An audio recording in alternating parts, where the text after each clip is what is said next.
The United States just did something it has only done 3 times since the Cold War ended. Not issued a statement, not deployed a carrier group, not announced sanctions or diplomatic measures, or the usual theater of international pressure that means nothing and changes nothing. The United States put its nuclear command and control aircraft in the sky, the E6B Mercury, callsign Looking Glass, a modified Boeing 707 designed for one purpose and one purpose only, to serve as an airborne command post for nuclear operations if ground-based command centers are destroyed or compromised, to relay launch orders to American nuclear submarines, to ensure that even if Washington is gone, even if the Pentagon is rubble, the ability to execute nuclear strikes remains intact. That plane is in the air right now, over the Atlantic, fully crewed, fully operational, circling in a holding pattern that keeps it within range of relay systems connected to America's nuclear arsenal. Not for a drill, not for routine training, not for the kind of scheduled exercise that happens regularly and means nothing. This deployment was unscheduled. It happened 4 hours after Iran announced something that the Pentagon has refused to confirm, refused to deny, and refused to address in any meaningful way. 220 American soldiers killed in coordinated strikes across multiple bases in the last 24 hours. Not 2, not 20. 220 American service members dead in a single operational day.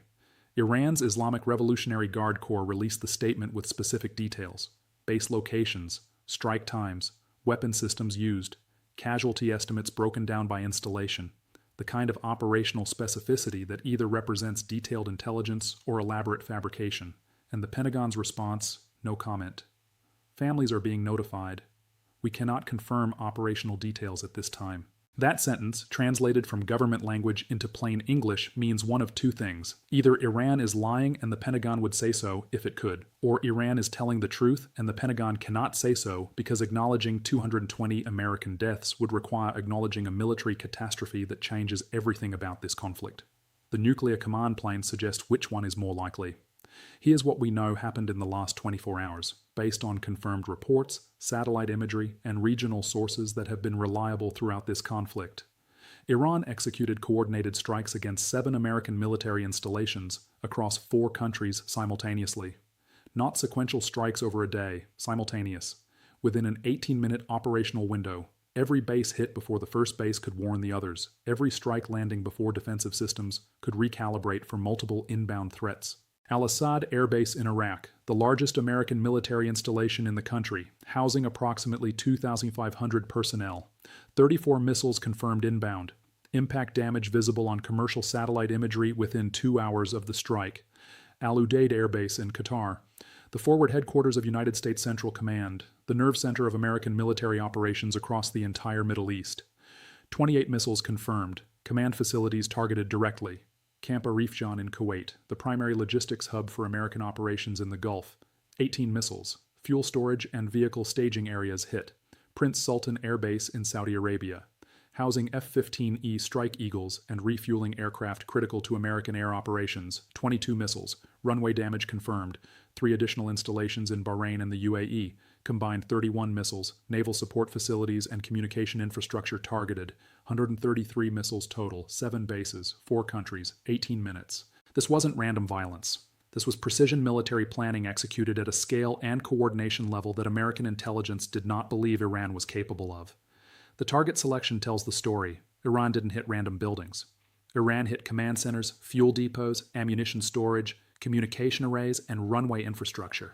The things that allow American forces to operate. The things that, if destroyed, leave American bases as collection points rather than projection platforms. And here's what the casualty mathematics suggest. If Iran hit 7 bases housing a combined 12,000 to 15,000 American personnel, with 133 missiles achieving even 40% impact accuracy, and if those impacts occurred during operational hours when personnel were in targeted facilities rather than dispersed, the casualty figures Iran claims are not just possible.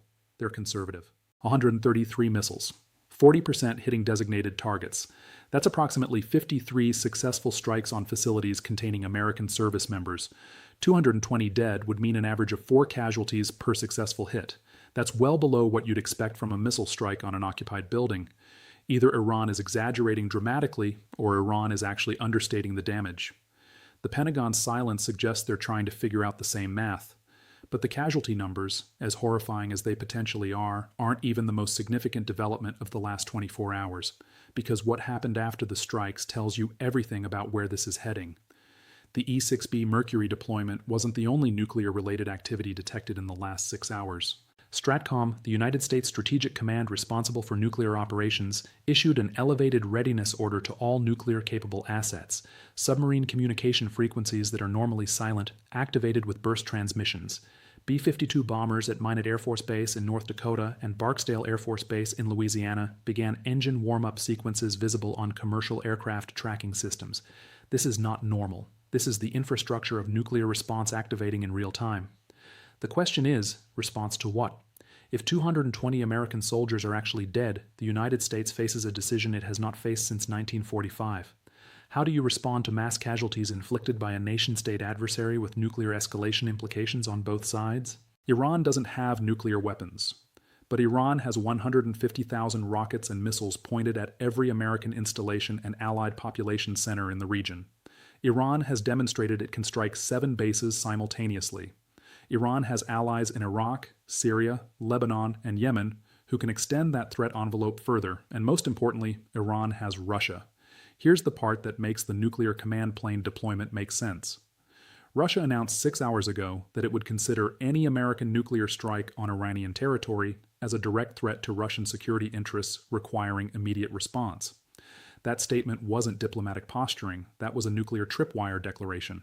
That was Russia telling the United States that the escalation ladder doesn't stop at Iran. The E6B isn't in the air because America is planning to nuke Iran.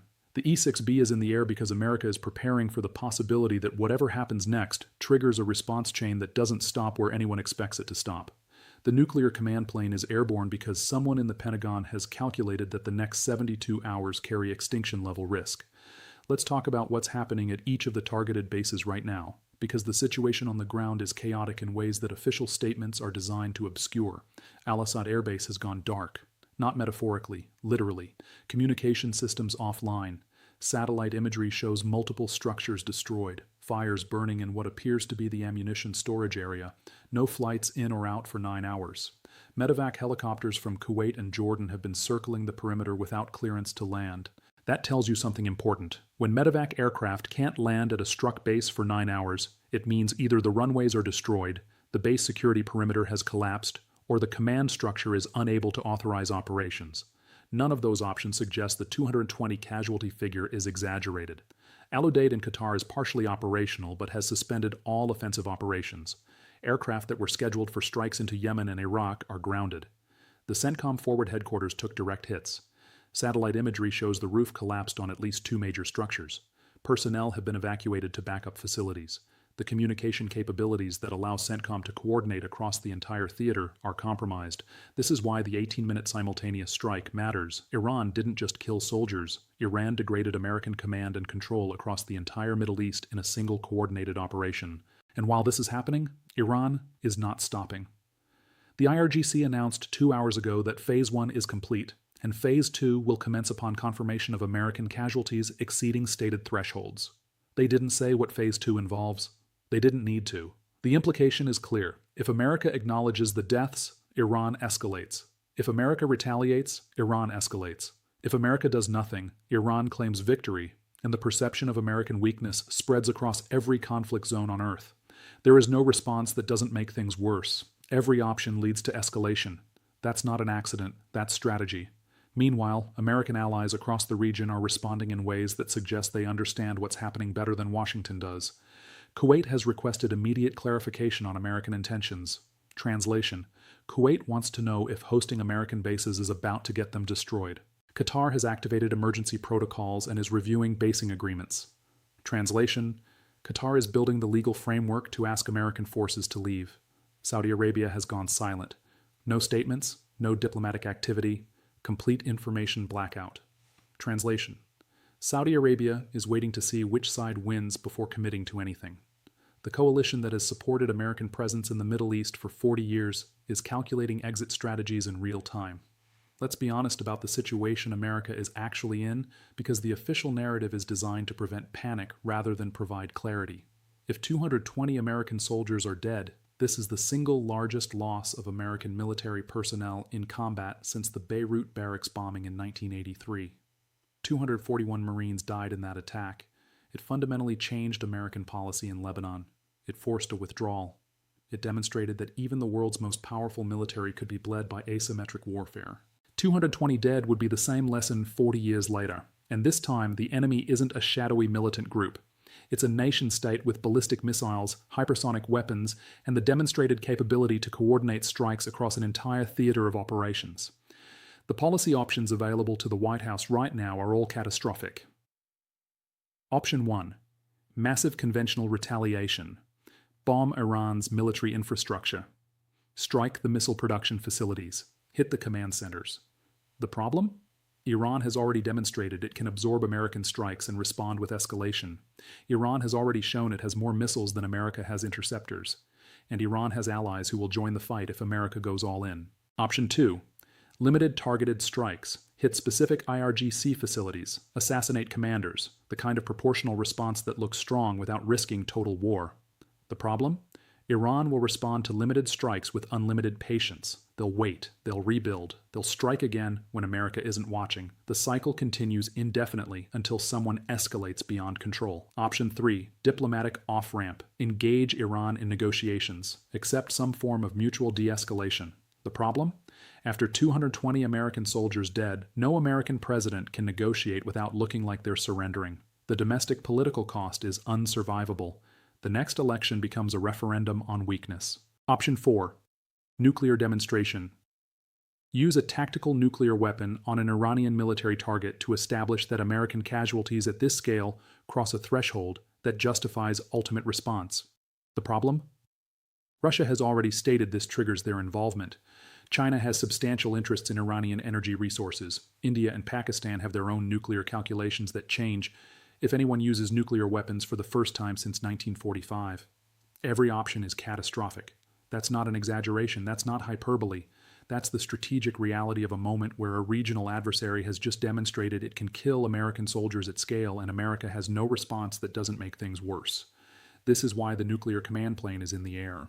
Not because anyone wants to use nuclear weapons, because the decision tree that leads to nuclear use is shorter than anyone wants to admit, and the people responsible for preparing for the worst case are doing exactly that. So let's be absolutely clear about what has happened in the last 24 hours. Iran claims 220 American soldiers killed in coordinated strikes across 7 bases in 4 countries. 133 missiles launched in an 18-minute window. Al-Assad Air Base dark for 9 hours. CENTCOM forward headquarters damaged. Medevac helicopters unable to land at struck facilities. The Pentagon is refusing to confirm or deny casualty figures. Families are being notified. Official silence maintained. The E6B Mercury nuclear command plane is airborne over the Atlantic. STRATCOM has issued elevated readiness orders. B-52 bombers are warming engines. Submarine communication frequencies are active. Russia has declared that American nuclear strikes on Iran would trigger Russian response. China has mobilized diplomatic assets. Regional allies are calculating exit strategies and reviewing basing agreements. Iran has announced Phase 1, complete with Phase 2 pending. The IRGC is promising escalation regardless of American response. The mathematical reality of missile saturation versus interceptor availability favors Iran in every scenario that doesn't involve nuclear weapons. And nuclear weapons trigger outcomes that nobody survives. This is not a crisis that ends with a press conference. This is not a situation that resolves with sanctions or diplomatic statements or the usual mechanisms of international pressure. This is a moment where the structures that have prevented great power war for 80 years are being tested in real time. The casualty numbers will be confirmed eventually. They always are. And when they are, the American public will face a truth that has been carefully managed and strategically obscured for 2 decades. American military dominance in the Middle East was always contingent on adversaries choosing not to challenge it directly. Iran just chose differently. And the consequences of that choice are only beginning to unfold. The nuclear command plane doesn't fly for routine operations. It flies when the people responsible for ending the world believe they might have to make that decision soon. It's flying right now. Pay attention. Because what happens in the next 72 hours determines whether this becomes a chapter in a history book or the end of the story entirely.